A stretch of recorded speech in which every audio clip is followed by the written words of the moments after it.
Après 3 années de vacances, un nouveau conseil d'administration a été installé aujourd'hui au BNET par le secrétaire général de la présidence Amadou Gon Coulibaly, avec à sa tête Jean-Claude Kwasi. De 3, les membres de ce conseil passent désormais à 11.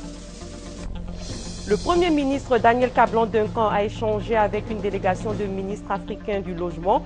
Il a été question de l'amélioration du cadre de vie des populations des pays respectifs. À quelques jours de la Coupe du Monde 2014 au Brésil, des manifestations ont lieu dans ce pays. Et à ces titres s'ajoute le drame survenu aujourd'hui à Mosikro à Yopougon.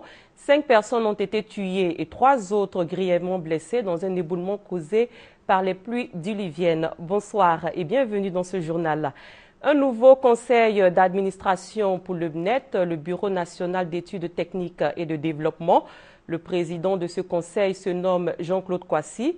11 nouveaux membres ont été installés en présence du secrétaire général de la présidence, Amadou Gon Coulibaly. Sidonie Davila. Ils sont au nombre de 11 et viennent d'être installés au conseil d'administration du BNET. Ils ont été nommés par décret numéro 2014 du 3/6e mois 2014. Le secrétaire général de la présidence, Amadou Gon Coulibaly, a tenu à leur rappeler leur mission. En tant que conseil, il vous appartiendra de préciser les objectifs de la société, de l'orientation au regard de nouveaux enjeux et défis de la Côte d'Ivoire, d'assurer la gestion de la société avec le directeur général en conformité avec les dispositions légales en vigueur et les règles de bonne gouvernance, d'arrêter les comptes de chaque exercice social. Le tout nouveau président du conseil d'administration du BNET, Jean-Claude Kwasi, reste attaché aux valeurs que prône le président de la République. Avec un BNET encore plus professionnel et encore plus crédible, nous pourrons tenir le défi de l'émergence. Ça sera ça notre contribution à cette émergence à l'horizon 2020, en ce jour où nous prenons la présidence du BNET. Après l'installation des nouveaux dirigeants du conseil d'administration, Coulibaly Kinapara, conseiller en charge des projets de développement à la présidence de la République, a été désigné directeur général adjoint. Le Bureau national d'études techniques et de développement ne disposait que d'un conseil d'administration de 3 membres qui a fonctionné jusqu'en 2011. Selon le directeur général, Pascal Krakofi, c'est une nouvelle page de l'histoire du BNET qui s'ouvre avec l'installation du conseil d'administration et la nomination du directeur général adjoint. Le FER, le Fonds d'entretien routier, a lui aussi un nouveau président à la tête de son conseil général. Il a été présenté ce matin. Diakité Koti Souleymane remplace Jean-Claude Kwasi et c'était en présence du ministre Patrick Hachi. Ali Diarasouba. Depuis ce jeudi matin, le Fonds d'entretien routier FER a un nouveau président de conseil d'administration et il s'agit de Diakité Koti Souleymane.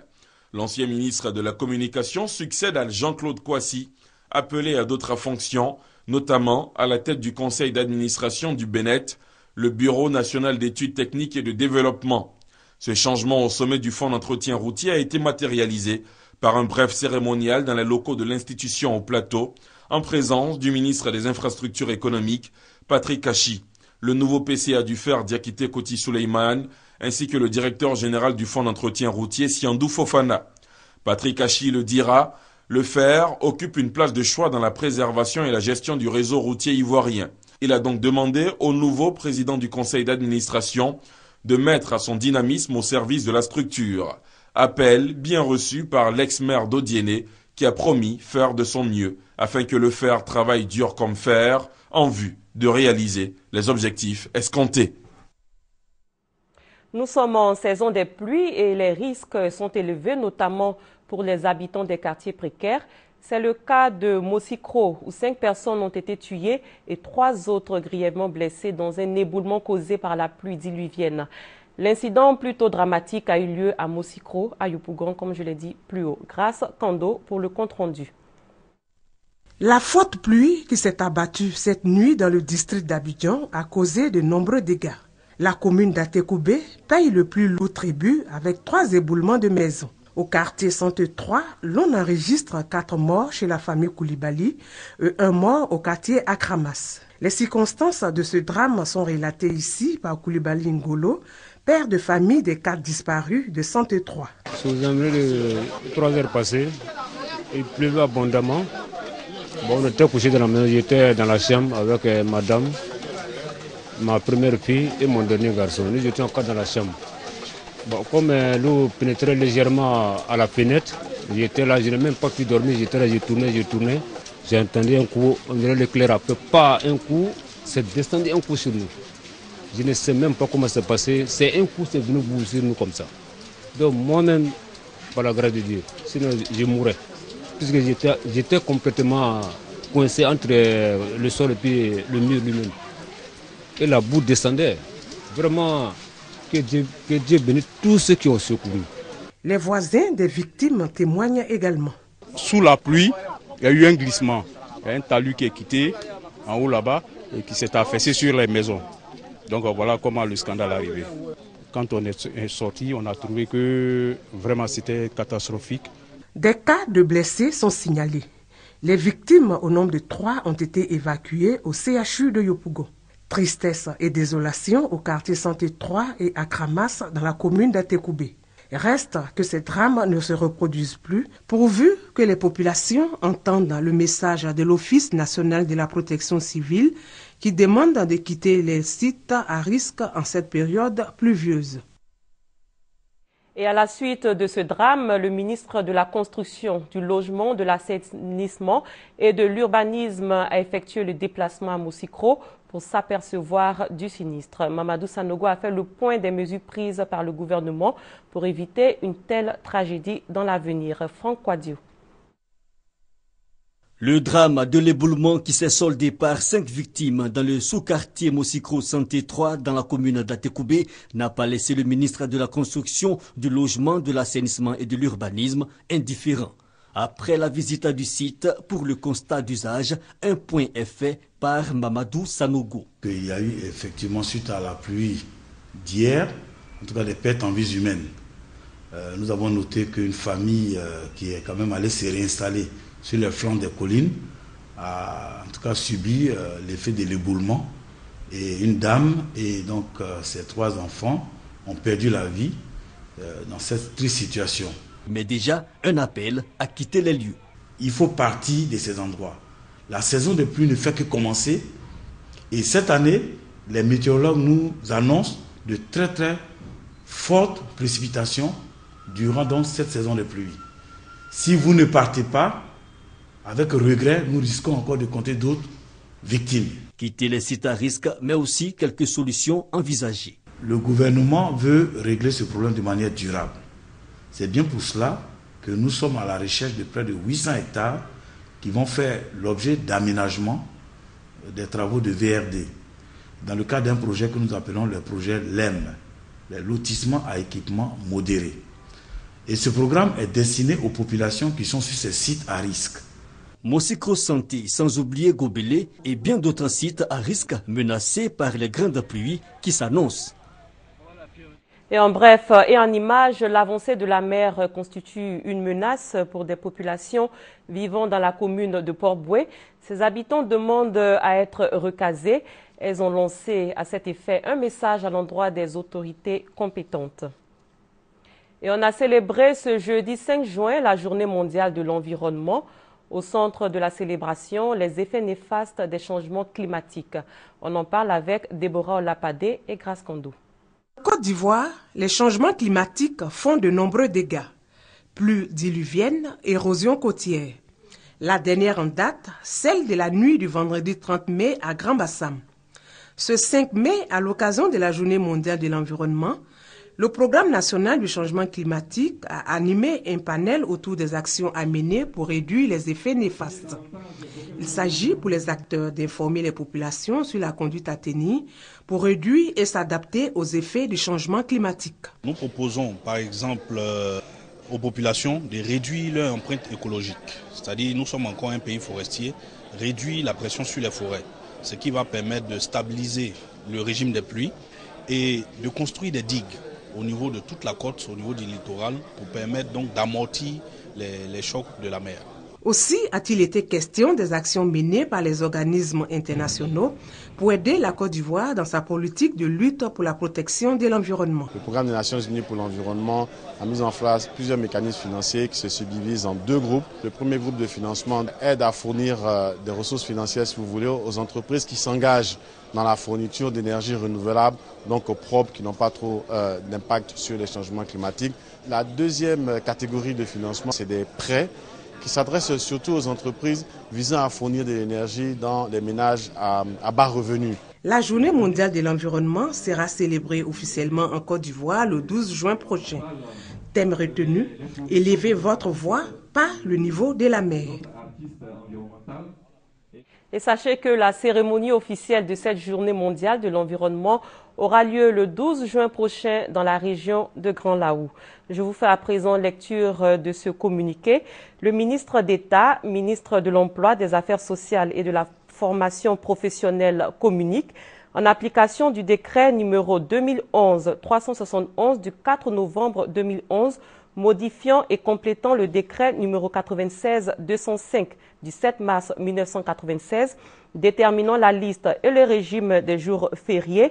Le lundi 9 juin 2014, lundi de Pentecôte, est déclaré jour férié et chômé sur toute l'étendue du territoire national, signé par le ministre Moussa Dosso. On se penche à présent sur la coopération interparlementaire. Le président de l'Assemblée nationale de Côte d'Ivoire, Guillaume Soro, s'est entretenu avec son homologue du Sénégal, Moustapha Niasse. Les échanges ont porté sur les acquis et les perspectives de l'accord cadre signé par les deux chefs de Parlement en 2013. Léon Brou. 3 heures pour évaluer la coopération entre les parlements ivoiriens et sénégalais et le compte est bon pour les chefs des deux institutions et leurs délégations. Chacun des 12 points du protocole d'accord pour renforcer l'amitié entre les parlementaires et les assemblées nationales de Côte d'Ivoire et du Sénégal ayant produit des résultats en seulement une année de mise en œuvre. Le point le plus satisfaisant reste les échanges d'expériences. Au Sénégal, ils ont la parité à l'Assemblée nationale. Ils ont une loi qui introduit la parité chez eux. Nous avons bénéficié de leur expérience, ce qui, du reste, a permis à notre Parlement de mettre en place le caucus des femmes parlementaires à l'Assemblée. Ensuite, il y a eu ces échanges de séminaires de formation entre nos deux institutions. Poursuivre la coopération interparlementaire Côte d'Ivoire-Sénégal, Guillaume Soro et Moustapha Niasse s'y engagent avec à la clé des échanges d'ouvrages relatifs au bon fonctionnement d'une Assemblée nationale, mais aussi des réglages pour peaufiner les perspectives de leur accord cadre. Un certain nombre de thèmes, notamment liés à l'investissement dans les pays africains francophones, nous échangeons là-dessus pour harmoniser nos positions, faire en sorte que, au lieu d'investir dans les moments de crise des milliards de dollars, eh bien que ces ressources-là soient investies dans le développement au profit de la femme, de l'enfant, de la mère de famille, des handicapés, etc. Avant la signature du livre d'or de l'Assemblée nationale pour exprimer l'excellence des relations entre son pays et la Côte d'Ivoire, le chef du Parlement sénégalais a insisté pour les députés ivoiriens, non sans les avoir félicités pour le travail déjà abattu sur le rôle du parlementaire, voter les lois et contrôler l'action gouvernementale dans l'intérêt du peuple. Le Premier ministre Daniel Cablon-Duncan a accordé récemment une audience à une délégation de ministres africains du logement. Les deux parties se sont attardées sur l'amélioration du cadre de vie des populations des pays respectifs. Alexis Ouedraogo. L'accès au logement, une préoccupation sur le continent africain. Cherté des loyers ou encore procédure d'acquisition de maisons coûteuses, le problème est au cœur des politiques africaines. Depuis mardi, s'est ouvert à Abidjan une réunion du groupe des ministres des logements africains réunis au sein de Shelter. À la veille de la fin de leurs travaux, ils sont venus faire le point au chef du gouvernement. Nos pays connaissent de fortes exodes rurales, la pauvreté ambiante et donc le défi du logement demeure donc l'une des préoccupations majeures. Sur les défis à relever, les ministres se veulent optimistes. Ils engagent toutefois les États africains. Faire en sorte qu'effectivement qu'il y ait une bonne adéquation entre le coût du logement et la structure des revenus. Ça, c'est un des aspects importants que nous devons résoudre et c'est effectivement une approche à moyen et long terme. Deuxième aspect important, c'est tout ce qui concerne les taux d'intérêt. C'est important en Afrique. Il y a aussi la question des infrastructures. Le secteur du logement est connecté directement à la présence des infrastructures, particulièrement le transport, l'assainissement, l'électricité et l'eau. Et dernier élément sur lequel nous avons insisté, faire en sorte quand on fait les allocations budgétaires, que le secteur urbain reçoive plus d'allocations. Parce que c'est là où nous avons le plus de problèmes, au même titre que l'agriculture, au même titre que la santé, au même titre que l'éducation. Soulignant que le ministre Mamadou Sanogo, ministre ivoirien de la construction, prend le flambeau de Shelter Afrique. Sa feuille de route, elle est déjà établie et consistera à plusieurs missions aux 4 coins du monde en vue de s'imprégner de leur riche expérience en matière de logement. Le PDCI RDA va bientôt lancer l'opération de renouvellement de ses structures de base sur l'ensemble du territoire national. L'information a été donnée au cours d'une conférence de presse à Boussanogo. Le vote du président du comité de base est autorisé à toute personne s'étant acquittée de son droit d'adhésion au PDCI.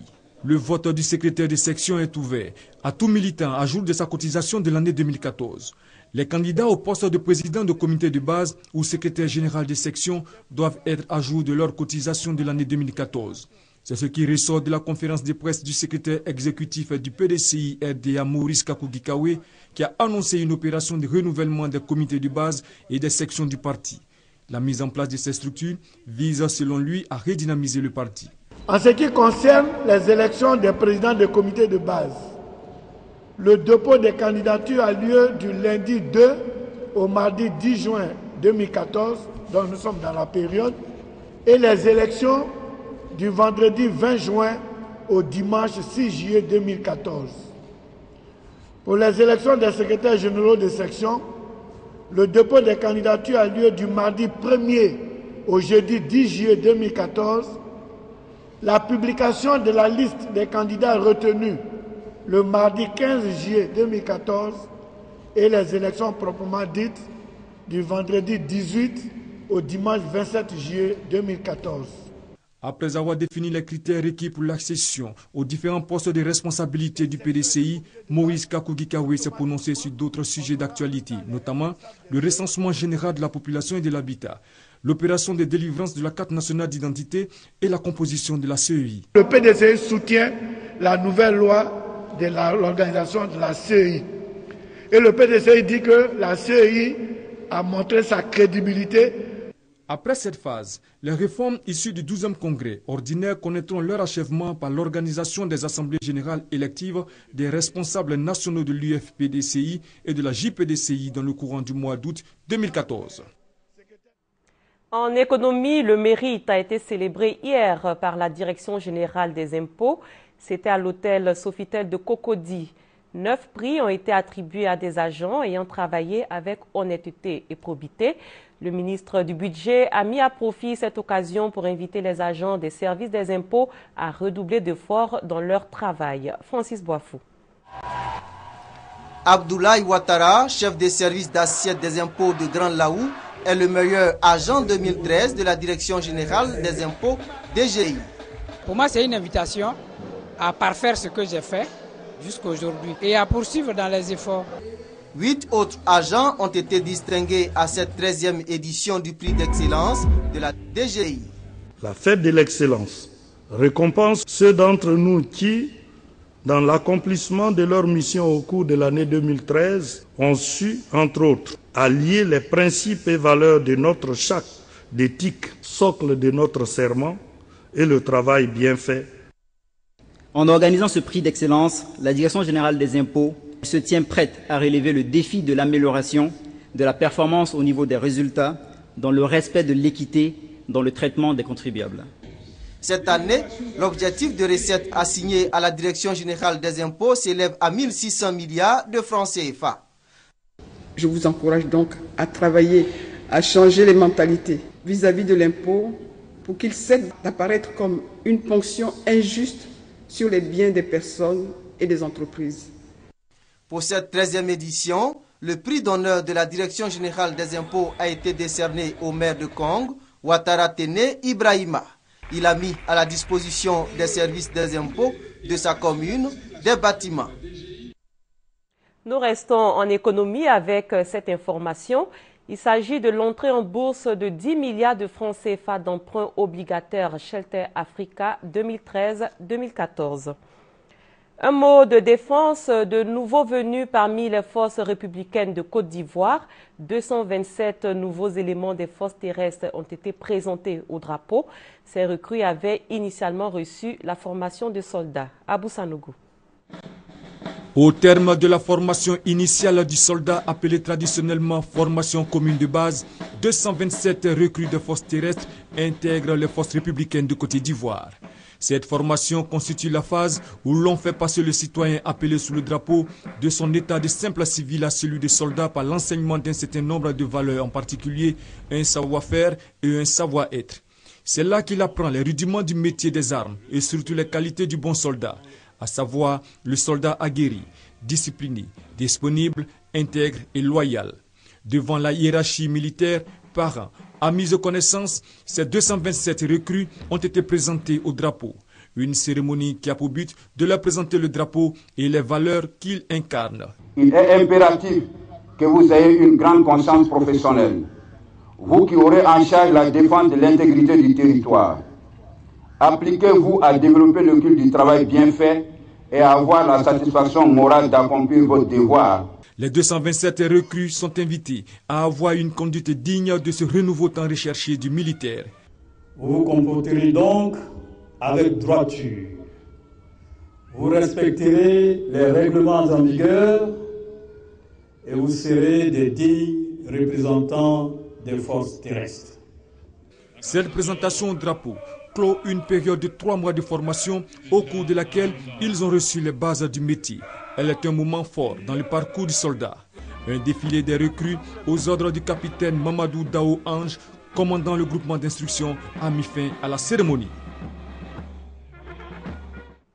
Intéressons-nous à présent à une démonstration grandeur nature à la CIR, Société ivoirienne de raffinage. Dans le scénario, le feu est provoqué dans la cuvette d'un réservoir de l'entreprise. Une réunion de crise est convoquée pour traiter l'incident et cette simulation de feu d'une nappe d'hydrocarbures s'inscrit dans le cadre d'un exercice bilan. Suivez ce reportage. Ceci est une simulation. Un violent orage se produit dans la nuit du 2 au 3 juin 2014. Pendant la tornade, un chef opérateur ordonne à un de ses agents d'effectuer des purges de toit de réservoir dans la zone de stockage. Au cours de l'opération, l'agent laisse ouvert par inadvertance le dispositif de purge d'un des réservoirs de pétrole brut. Le tuyau d'évacuation de ce réservoir étant percé, du pétrole brut s'écoule et se déverse dans la cuvette A602, provoquant ainsi un incendie. Une réunion de crise est alors convoquée. Une cellule dirigée par le directeur des opérations internes Simplice Brou se rend sur le site. L'équipe, composée d'agents de la CIR, Société ivoirienne de raffinage, de sapeurs-pompiers, de gendarmes, de la police et d'agents du SAMU, le service d'aide médicale urgente, procède à l'extinction du feu. Elle envoie un mélange d'eau et d'émulseur pour noyer le produit. Après 1 heure de temps, le feu est circonscrit à la satisfaction de la direction générale venue sur le terrain pour constater le résultat. Ainsi a pris fin l'exercice incendie. Un mot de communication, Radio Côte d'Ivoire s'arme pour affronter la concurrence et reconquérir son public sur l'ensemble du territoire. La nouvelle grille des programmes annoncée par la Direction générale de la RTI prend en compte les aspirations des auditeurs. Serge Collier. Radio Côte d'Ivoire se donne une nouvelle identité, des studios modernes à la pointe de la technologie, du matériel de qualité pour un confort d'écoute, une équipe jeune et dynamique, le tout couronné par une nouvelle grille de programme. Au niveau contenu, désormais le journal est présenté par 2 voix. Le sport, là aussi c'est vraiment un grand changement qu'il faut noter. Tous les jours, aujourd'hui, sur Radio Côte d'Ivoire, vous avez les vérités du sport. Comme le nom le dit, c'est les vérités qu'on se dit. Au niveau des programmes, le changement est également radical. Le confort d'écoute, il est agréable. On a un bon son et dans ce bon son, on a de belles émissions, on a de beaux journaux. Donc, il ne reste qu'à inviter les auditeurs, la population ivoirienne comme à l'extérieur, parce qu'aujourd'hui, Radio Côte d'Ivoire émet en streaming.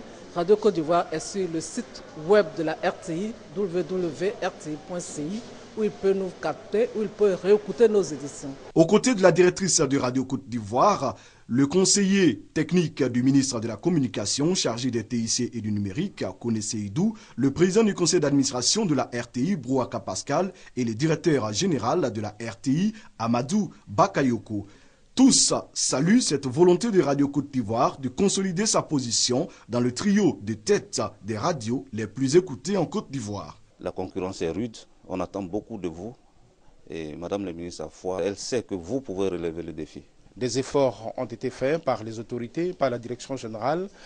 Comme nous avons eu à le dire, la balle est désormais dans le camp de nos collaborateurs. Pour le directeur général de la RTI, cette profonde mutation au sein de Radio Côte d'Ivoire vise à balayer de l'imagerie populaire les vieux clichés et stéréotypes.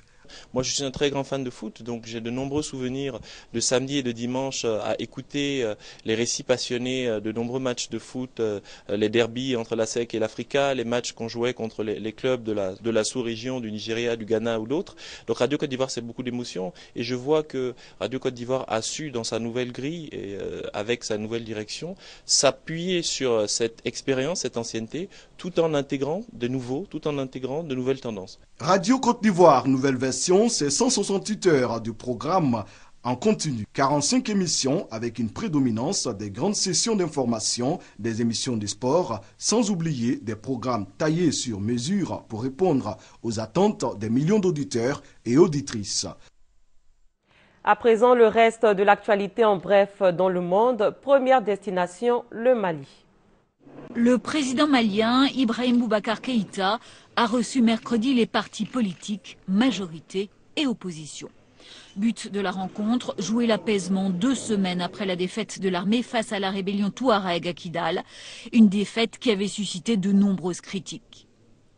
Le président a affirmé qu'il voulait dorénavant consulter davantage l'opposition qui en retour s'est dite prête à accompagner ce processus de décrispation. Chaque semaine, plus de 2000 Centrafricains rejoignent les camps de réfugiés côté camerounais. Ils fuient les affrontements qui ravagent la Centrafrique. Ils arrivent exténués après des jours de marche, parfois blessés, toujours affamés.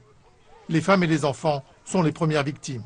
Au total, 226 000 Centrafricains ont trouvé refuge dans les pays voisins. Pour leur venir en aide, le PAM a besoin de prêts de 40 millions de dollars. À Bruxelles, les dirigeants du G7, ou plutôt du G8-1, ont affiché une belle unité face à la Russie, exclue de cette réunion pour avoir annexé la Crimée. Mercredi, ce club des pays les plus développés, désormais limité au camp occidental, a adopté une déclaration commune. L'annexion de la Crimée par la Russie est considérée comme illégale et les actions de déstabilisation de l'Est de l'Ukraine doivent cesser. Le secrétaire d'État américain a effectué mercredi à ce titre sa première visite au Liban, un pays plongé en pleines vacances de pouvoir. Inquiet également des débordements du conflit syrien sur les voisins, il a depuis Beyrouth appelé Moscou, Téhéran et le Hezbollah sur place à faire des efforts pour mettre un terme à la guerre en Syrie, un pays dont il a condamné sans appel la réélection de Bachar el-Assad. Cette élection est une non-élection. Cette élection est un gros zéro. La tension monte à Sao Paulo à moins d'une semaine du mondial. 12 000 militants du mouvement des travailleurs sans toit ont marché mercredi sur le stade qui accueillera le match d'ouverture pour réclamer la construction de logements sociaux. Sur place, 400 policiers militaires à la retraite manifestaient, eux, pour demander de meilleures pensions et salaires. De leur côté, les employés de métro de Sao Paulo ont entamé une grève illimitée après l'échec des négociations pour être augmentés. Le métro est le moyen de transport le plus utilisé pour rejoindre le stade Itaquerão. Et toujours avant le mondial au Brésil, les éléphants de Côte d'Ivoire ont battu hier par 2-1 l'équipe du Salvador. C'était dans le cadre de leur deuxième match de préparation à Frisco, dans l'État du Texas, au sud des États-Unis. Salif Ouattara.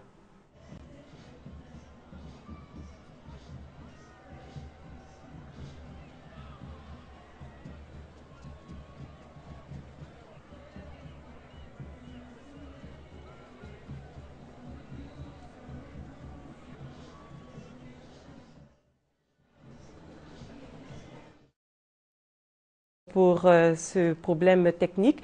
Et sachez que demain, après le journal de 20h, RTI1 vous proposera une émission spéciale consacrée à un premier bilan de l'opération de recensement général de la population et de l'habitat. Le ministre d'État, ministre du Plan et du Développement, Albert Mabry-Touakeus, sera l'invité de l'émission. Et pour rappel, ce jeudi, 5 personnes ont été tuées et 3 autres blessées grièvement, touchées dans un éboulement causé par les pluies diluviennes qui s'abattent depuis hier sur Abidjan, la capitale économique ivoirienne.